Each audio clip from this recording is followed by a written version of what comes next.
Bismillah, alhamdulillah, wassalatu wassalamu ala rasulillah, amma ba'd. Dalam perkara tauhid asma wa sifat, yakni dalam hal nama-nama dan sifat-sifat Allah subhanahu wa ta'ala, maka kita sebagai orang yang beriman mempunyai kewajiban untuk menetapkan nama-nama dan sifat-sifat Allah subhanahu wa ta'ala sesuai dengan keagungan dan sesuai dengan kebesaran Allah subhanahu wa ta'ala, tanpa menyerupakannya dengan makhluk-makhluknya. Disebutkan bahwa termasuk beriman kepada Allah adalah mempercayai, meyakini bahwa Allah subhanahu wa ta'ala memiliki nama-nama dan sifat-sifat yang telah Allah tetapkan dalam Al-Quran yang mulia, dan juga telah ditetapkan oleh Nabi kita tercinta Nabi Muhammad sallallahu alaihi wasallam dalam hadis-hadisnya yang sahih. Dan sebagai orang yang beriman dengan akidah yang sahihah, dengan akidah yang lurus, maka kita tidak boleh melakukan taktil atau menolak atau mengingkari. Kemudian kita juga tidak boleh tahrif atau memalingkan makna. Kemudian kita juga tidak boleh takyif atau menanyakan bagaimana tentang sifat tersebut. Dan kita tidak boleh tashbih atau menyerupakan sifat Allah dengan sifat makhluknya. Dan ini merupakan akidah yang sahih dari Ahlus Sunnah wal Jamaah. Allah subhanahu wa ta'ala berfirman, A'udzu billahi minasyaitonir rajim. Ya ayyuhalladzina aminu billahi wa rasulih wal kitabil ladzi nazzala ala rasulih wal kitabil ladzi anzala min qabl. Wahai orang-orang yang beriman, berimanlah kalian kepada Allah dan Rasulnya, dan kitab yang Allah turunkan kepada Rasulnya, dan kitab yang telah Allah turunkan sebelumnya. Quran Surah An-Nisa ayat 136. Dalam hal menetapkan sifat Allah subhanahu wa ta'ala, maka tidak boleh kita menyerupakan sifat-sifat Allah tadi dengan sifat makhluknya. Namun kita harus meyakini dan kita harus mempercayai dan kita harus beriman bahwa nama-nama dan sifat-sifat tersebut sesuai dengan kebesaran Allah dan sesuai dengan keagungan Allah, serta tidak sama dengan sifat makhluk-makhluknya. Allah subhanahu wa ta'ala berfirman dalam Al-Quran yang mulia, A'udzu billahi minasyaitonir rajim. Laisa kamitslihi syai' wa huwas sami'ul basir. Tidak ada yang serupa dengan Allah, dan Dia adalah Maha mendengar lagi Maha melihat. Quran Surah Asy-Syura ayat yang ke-11. Dalam Al-Quran, dalam ayat tersebut Allah sebutkan bahwasanya tidak ada sesuatu pun, tidak ada satupun makhluk yang serupa atau sama dengan Allah subhanahu wa ta'ala. Maka sebagai orang yang beriman, maka kita harus mengimani dan mempercayai nama-nama dan sifat-sifat yang Allah sebutkan dalam Al-Quran, dalam kitabnya yang mulia, dan juga yang Nabi sallallahu alaihi wasallam sebutkan dan tetapkan dalam hadis-hadis yang sahih. Menetapkan adanya sifat tertentu bagi Allah tidak berarti kita menyerupakan Allah dengan makhluknya. Kenapa? Karena yang kita tetapkan bagi Allah tadi adalah sesuai dengan kebesaran dan sesuai juga dengan keagungan Allah subhanahu wa ta'ala. Seseorang itu dikatakan menyerupakan bila dia menetapkan suatu sifat, lalu dia mengatakan bahwa sifat Allah ini serupa dengan sifat makhluk. Jika dia mengatakan hal itu, maka dia dikatakan dia telah melakukan penyerupaan Allah dengan makhluk. Jika dia mengatakan sifat Allah ini serupa dengan sifat makhluk, maka pada saat itu juga dia telah melakukan kesalahan yang sangat fatal.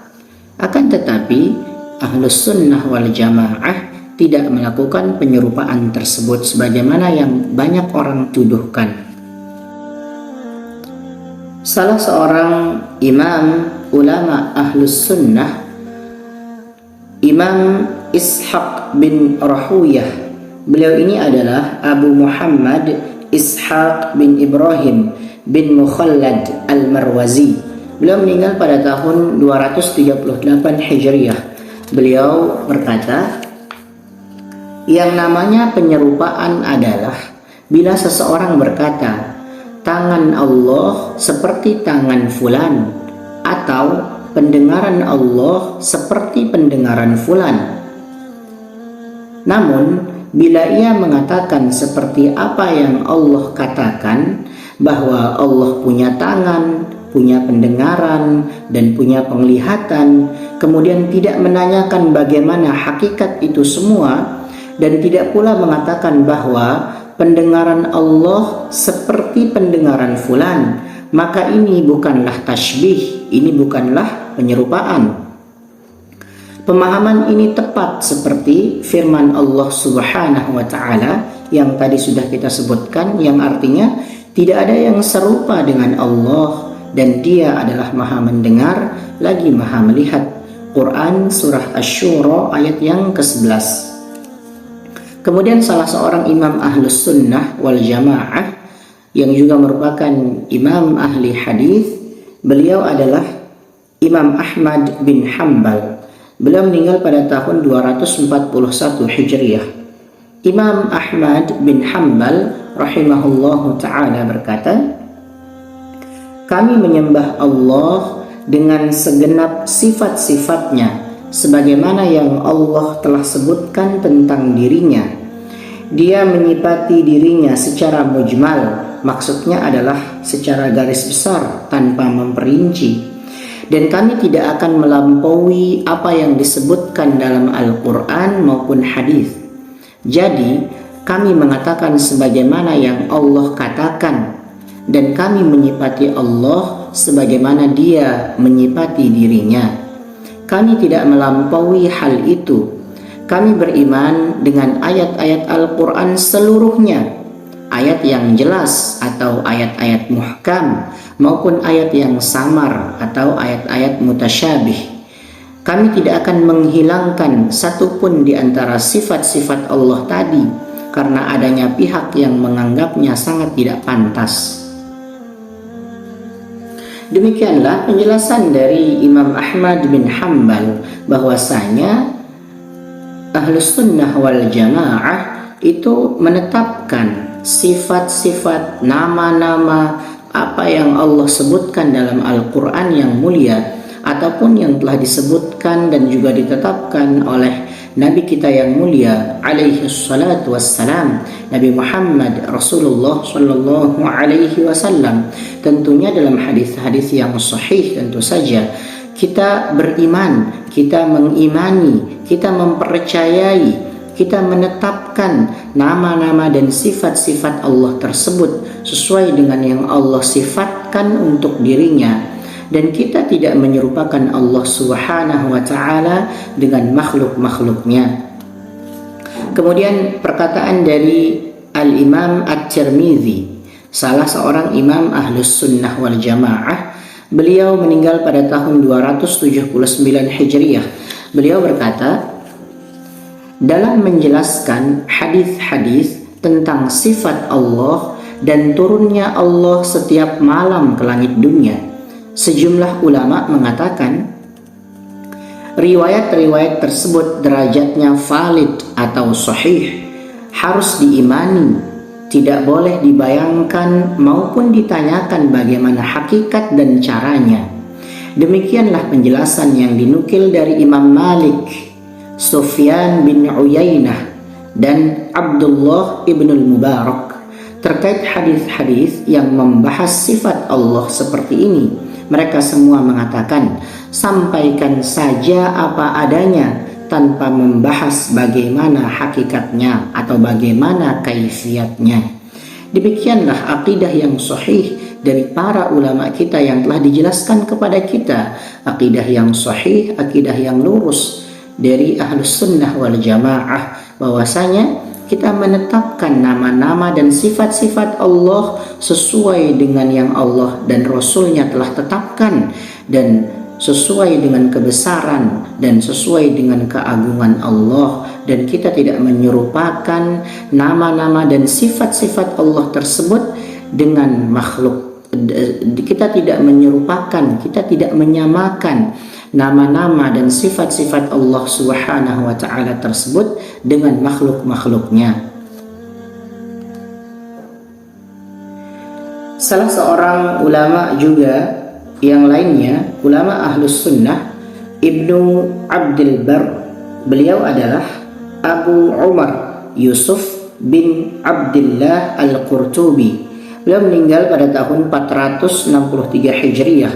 Beliau berkata, Ahlus Sunnah sepakat untuk menetapkan sifat-sifat yang disebutkan dalam Al-Quran dan As-Sunnah. Mereka mengimaninya dan memaknainya secara hakikat, bukan sebagai majas. Akan tetapi mereka tidak menyebutkan bagaimananya atau kaifiatnya. Demikianlah penjelasan dan dalil-dalil dari Al-Quran, kemudian penjelasan dari para ulama kita bahwasanya Ahlus Sunnah wal Jamaah menetapkan nama-nama dan sifat-sifat Allah Subhanahu wa taala sebagaimana yang Allah tetapkan dalam Al-Quran, dalam kitabnya yang mulia, dan juga sebagaimana yang Nabi Shallallahu Alaihi Wasallam telah sebutkan dan juga tetapkan dalam hadis-hadis beliau yang sahih, dan kita mengimaninya, kita mempercayainya, dan kita tidak menyerupakannya dengan makhluk-makhluk Allah Subhanahu wa taala. Maha suci Allah Subhanahu wa taala dari perkataan dan persangkaan orang-orang yang keliru. Demikian, subhanakallahumma bihamdika asyhadu an la ilaha illa anta astaghfiruka wa atubu ilaik.